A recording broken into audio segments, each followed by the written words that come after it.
Good morning, everyone. Welcome to this episode of Beyond Max Q. I'm your host, Mollie Jahner. I am joined today by Trevor Mann, who is the co-founder of Pacific Gateway Equity. All good. I am excited to interview him today. He has such an interesting perspective as a funder, but also a funder who is bridging the gap between multiple cultures, which I think is really unique and exciting and needed. So, with that, Trevor, I would love for you to introduce yourself a little bit. Tell us about what you're building and the type of work that you're doing. Yeah. Well, Molly, it's a pleasure to spend some more time with you. Pacific Gateway Equity was born out of my job before this. I was in wealth management for 5 years, and I was doing some consulting work with some other founders that were working on a GIS project. But they realized that we had an opportunity to connect our network over in Japan with our network here in the States with different VCs, family offices, angel investors, et cetera. So what we're building here is really the bridge between US VC and Japanese growth stage companies. Hmm. Because of the cultural barriers on each side, it's kind of hard for them to access each other. And there's a lot of deal flow interest going internationally, and especially in Japan with US China tensions escalating, but there's not a lot of deals closing, and the model is a little different than the unicorn hunting that most US VCs do. Hmm. So navigating that cultural difference and business culture difference, advising that end to end is what we actually do for our clients. Does that make sense? Yeah, no, and I think it's so unique in the sense that again, you're educating. There's an element of education that I think doesn't come with some investment, right? Like some investors, they just here's some money, go do something, and then we'll get money out. Truly are partnering with the startups and the companies that you work with. And what does that process look like? Yeah. We wanted to take a different angle on the current model in the VC world. Hmm. Um, like you said, a lot of them will just dump money and go. But I think the VC space is shifting more into like an RIA model, but also on like a startup incubator or like a workshop style where it's a blend of VC and private equity, where they're taking higher stakes in the company and taking a more hands-on business development approach to helping the company grow. So I see the space beginning to fragment a little bit in that perspective. There's going to be, I think, less like number of investments per VC per fund Okay. moving forward, and they're going to end up spending a lot more time on the individual companies that they do make investments in. Hmm. So the process that we take on, it's, two sides of the same coin here, but I'll start on the Japanese side. So Hiroshi, our co-founder that's actually in Tokyo, has long-standing established relationships with a lot of founders and business owners and family connections over in Japan. Hmm. So through that process of understanding where that business is, we have to figure out like what phase of fundraising that they're in, what their end goal is, what their prior experience is, like what the cap table looks like. Hmm. Essentially, we're going through the baseline level of due diligence and getting them ready for the pageant show of going through US VCs. Right. So we're helping them set up their data room, organize their marketing materials, and we're doing a lot of that original, Hmm. or we're doing a lot of the initial outreach to US VCs and other styles of equity partners here, Okay. and framing what the opportunity is to the US partners. Okay. So it's a lot of consulting work up front on the Japanese side, goal alignment, and understanding exactly what they're trying to get out of the process. So Hmm. it's categorically similar to like what we do for all of the Japanese companies we consult with, but more specific in how we actually curate that process for each individual company that we work with. Okay. All right. Yeah, no, that makes a lot of sense. Yeah. So that's the Japanese side. On the US side, we're working with two different types of US VCs or equity partners. I'll kind of refer to those interchangeably. One that's already investing in Japan and knows Okay. the opportunity, but just wants to expand their deal flow. Mm-hmm. And then two, funds that haven't had exposure to Japan before, but they want to diversify their portfolio of their fund. Mm-hmm. So on that, it's again a very similar structure or process that we take them through. Up front, it's just introductory understanding what their goals are, like their investment thesis, their buy box, their alignment to what they're actually looking to get out of an investment in Japan. Mm-hmm. And then from that, we kind of cross reference it with our supply side in Japan to say, hey, we actually have a couple of companies like this. Let's make introductions here Mm-hmm. and get you ready to go through the due diligence process.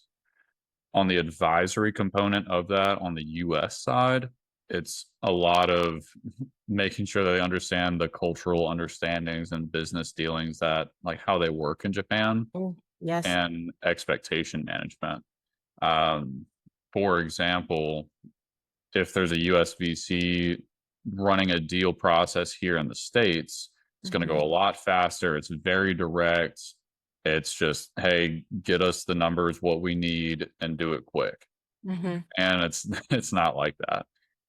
The relationships that you build in Japan take years, and they can be lost in minutes if you handle it the wrong way.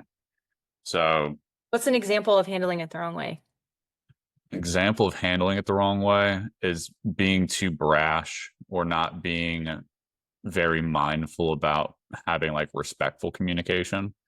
Okay. Um, for example, there was this one VC that we were working with a Japanese company that has a AI. It's a generative AI English coach. So Okay. it's kind of like Duolingo, but you're on your phone app and you're actually having a vocal conversation back and forth with an Okay. AI, right? Um, this US VC set a meeting under a premise of, a couple of different bullet points on the agenda. And then they brought up something that was out of bounds of what we said we were originally going to talk about. Okay. And avoiding embarrassment is one of the most significant pieces of Japanese business culture. They Okay. will not talk about anything that they're not prepared to talk about.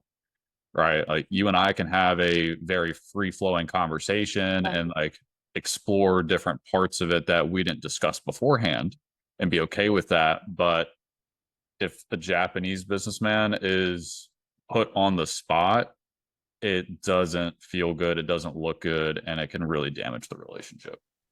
That's a really good tip. Yeah. That's not something I would have thought of. Yeah, it's definitely unique to their culture. China has a similar culture, so it's not overly specific to Japan. But I think bridging the Eastern versus Western business Sure. philosophies is very, you have to be very careful. Nuanced. That's probably what you like is very nuanced. That's Let's right. okay, so do you ever do so you take Japanese startups and you kind of help them sell into the States and you do the same the vice versa, right? So like what if I'm a startup in the States and I want to sell to Japan or no? It just only goes one way. So it can go bi-directional. I mean, our biggest value add is more so connecting like US capital with these Japanese growth stage companies. We haven't done much in the space of like US companies branching into Japan at this phase of our business, Okay. but we could be put in a position like that. Let's say we're consulting with the US VC and one of their portfolio companies wants to expand into Japan. I mean, we have corporate connections over there, and that's something that we could evolve into, Okay. but we don't want to overcomplicate our business structure at this Sure. point, especially since it's very hands-on, like founder work right now. It's not like we have a massive team built out, but I could see us doing that in the future. Yeah. No, I mean, I think that's interesting. You have the knowledge, right? And so I guess for the sake of this pie, our audience is founders. So the cultural piece to the side, right? You're in that world. What do you think works when you're looking for funding and what do you think doesn't? The biggest thing that works in terms of going out and getting funding is I mean, of course, you first have to leverage your warm network. I mean, Sure. the VC world is a gated, very high boxwood, like little Hmm. that you have to figure out how to get into. And a lot of it is not going to happen from cold emailing.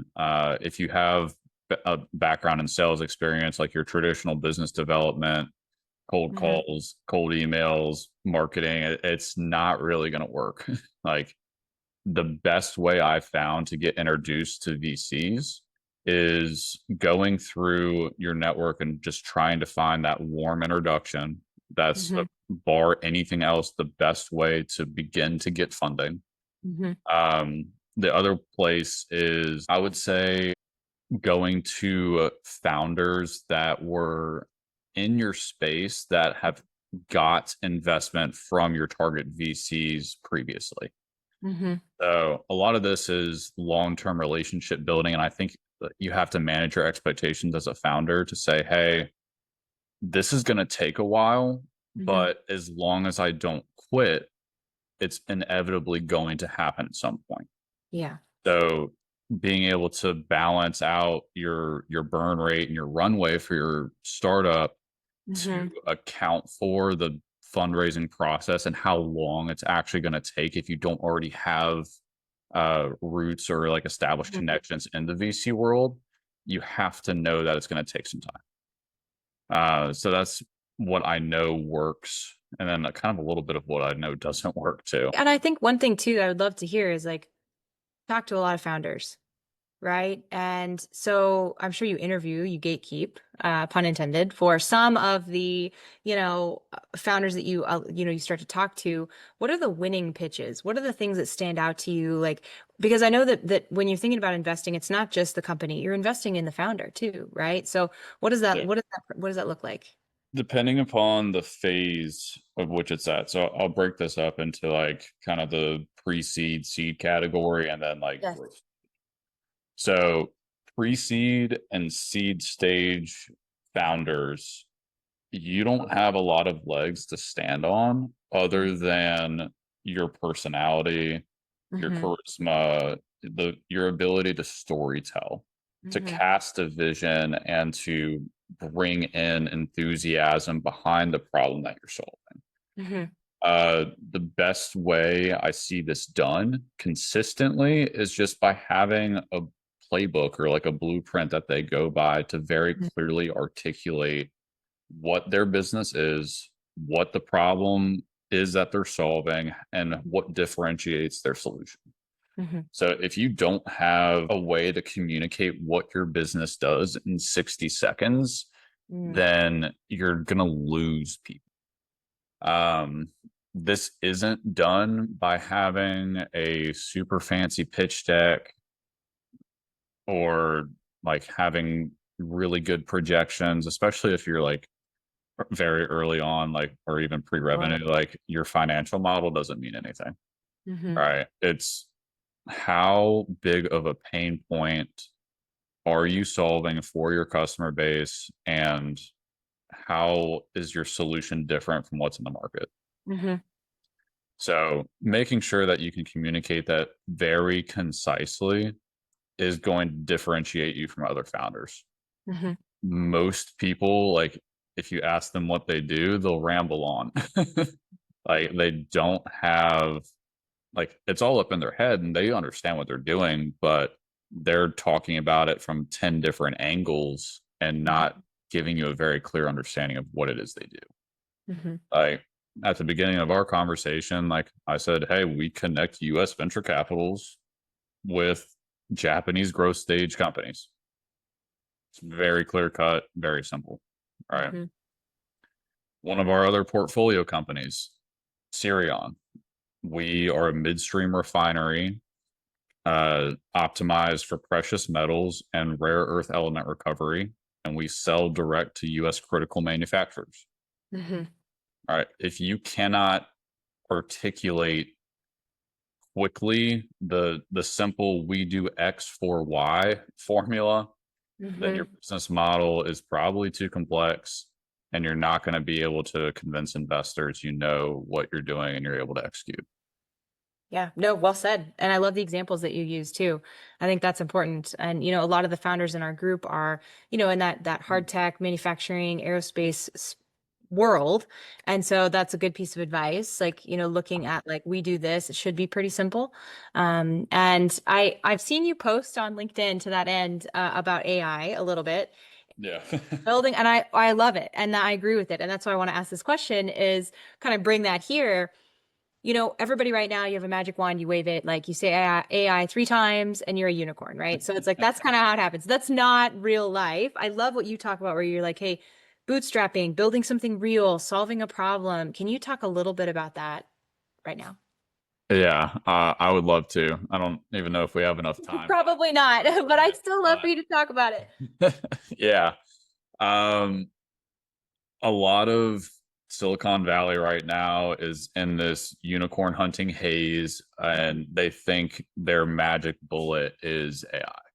Right. Not everything's an AI solution. And I think as a hardware specific startup, especially having like really high capex and like a challenge to break into like a new industry in that way, that's a particular challenge of our industry. Um, but you're going to be able to stand out to different VCs because you're not just another B2B SaaS Right. agentic AI, right? And what Sounds does that even mean, right? I mean, I think people say AI and you're like, well, do you know what that does? Like that does? What do yeah. you mean by AI? Because it means so many different things, so many different people. I think it gets so much hype because you can build very small teams and it has massive leverage within business systems. Hmm. Uh, and if you can use that in a hardware or manufacturing style setup, maybe it's like optimize supply chain or like optimize internal admin systems. So you don't have a 10-person office team, but you have two, right? Right. That's going to help you on your OpEx and increase your margins, but not everything's an AI solution. Right. Um, I like how you there's said that. still like Operationally using it. Not flashy, but like the boring ways to use AI. exactly right, which I think is a very under under analyzed way to for the use case of AI. Hmm. Right, there's so many ways to apply it, but it doesn't have to be front and center for every pitch that you have. Right, like Yes. you can say like, hey, like we see the way that we can optimize this for our systems and apply Hmm. it in this way, Hmm. but the heart of our business is still doing X for Y. Hmm. Right, there's especially in manufacturing, it's hard inputs, hard outputs. Like just run the numbers, do the math, and your business can be successful and get funded without having to participate in the AI craze. Well, I love that. And I love too, I think you've mentioned, if you build a sustainable business that is doing, you have revenue, right? You have profits. That's actually something that's even going to get better investors, like better investment, right? Like you're actually partnering versus like from a place of desperation and you haven't sold anything yet, Right. right? So I think that that's important too. But I want to give you space to kind of, is there anything you want to share with the community that you haven't already touched on? So I think the most valuable piece, I'm going to share some lessons that I'm learning through the accelerator that I'm going through myself, and then also a perspective from Sequoia's accelerator arc. Hmm. So Cana Global's accelerator that I'm in right now, a lot of what we're working through right now is within lean business canvas and brand positioning, Hmm. making sure that you can distill your business down into a lean business canvas. Even if you're already operational and you haven't done this yet, it's going to be incredibly valuable to you, especially as you go into new fundraising rounds. Hmm. It's again that I've hit on this pretty consistently throughout our conversation, the value of brevity and conciseness and your ability to communicate what your business does is going to make you stand out. Hmm. Again, you don't need a 40-page pitch deck. That's just a platform for you to tell your story. you could successfully communicate what your business does, the problem that solves, the solution, the market opportunity, the use of funds, all of that in less than 10 slides. And then you Hmm. leave most of the conversation that you have for the scheduled time for questions. Hmm. And strategically speaking, that's going to put you in a significantly better position to be of interest because you're not just taking up all of the time talking about what you think is relevant, and you're Right. actually getting to answer the questions that are directly relevant because they're asking you. Hmm. Right. Um, so making sure that you have a very clear basic understanding of like what your lean business model is, I think is a very underaccredited value add as a founder. So No, that's that's one thing. The second thing is this is the framework that Sequoia's ARC program takes their founders through. okay. It's 4 terrifying questions to ask. What's my company's right to exist? Do people care enough? Does my product actually change behavior? And will my customers pay enough in order to build this into a true business? Hmm. So if I had to say that in different words, does the problem I'm trying to solve like that people actually care about it? Hmm. And is do the people that have this problem have enough money to pay me to solve it? Yeah, that's exactly Right. right. It's always a good one, right? You're not just out going out there solving problems, but who's going to pay you to solve that problem? Because you Yeah. know, that's important. That's an important one. Yeah. So I think if we go back to the basics as founders and spend some time actually working through these questions, Hmm. it's going to put us in a significantly better position, not only in an operator seat, but as a founder looking to gain funding, being Hmm. able to communicate your story and put yourself in the best position possible to actually get more funding. Well said. I love that. I mean, this has been a great interview. We probably need to schedule a second one so that we can like dive in deeper to some of this because I think Yeah. there's so much here and I would love to like give that to the communities, maybe even a live event. So stay tuned, everyone. Maybe I'll bring Trevor back for like a live event in office hours. You can ask him questions. But I will wrap up with the question that I always ask at the end. What are you currently reading? Yeah, a handful of things. I'm rereading Think and Grow Rich by Napoleon Hill for probably the 5th time. Yes. That's an I actually just annual. finished that and it was really good. Yeah, I love it. I mean, it's an annual read for me. I think I get something new out of it every time I go back through it. Each year I go through that 6-step part in I think chapter 4 on auto suggestion. So like I go through and map out the exact amount of money that I want to make from Yeah. personal income and like what I'm going to do in exchange for it. There's another nugget. Like there's never such a thing as something in exchange for nothing. Yes. So like if you want to bring in and attract whatever to your business or personal life, like you have to know what you're giving for that. So Mhm. um Think and Grow Rich, that's one of them. Alex Hermosi's books, $100 million leads and offers. I go through those like a textbook or like if I was taking a business class, like I apply those to what I'm doing and all of the portfolio companies that we consult with on a daily basis. Okay. Um, Making sure that we're applying those lessons tactically. That's probably one of the most tactical books that I'm reading right now. Okay. And then, of course, my staple. I'm reading back through the Bible right now. Um, right now, I kind of flip through Proverbs and like trying to look for wisdom and apply that to what I'm doing on a business standpoint. Um, Generally speaking, going through the Bible and understanding it as promises that God makes to us that still apply to us today is the lens that I'm like reading through it again right now. That's something that Gerald has taught me from Cana Global. Uh, Being able to actually bring in those promises and speak that over my life Mhm. is something that I think has changed everything for me in the past year. So Wow. those are my three I love it. things that I'm Those are reading. great. I've actually read and am reading all of those, so that's great. All good. You got good taste. We're working on it. I love it. Well, thank you so much for your time today. I will link to all the descriptions and all the connections and everything in the video. And if you want to reach out to Trevor, please do. I appreciate your time today, sir. Thank you so much. It was a pleasure. All right. Thank you so much, Molly.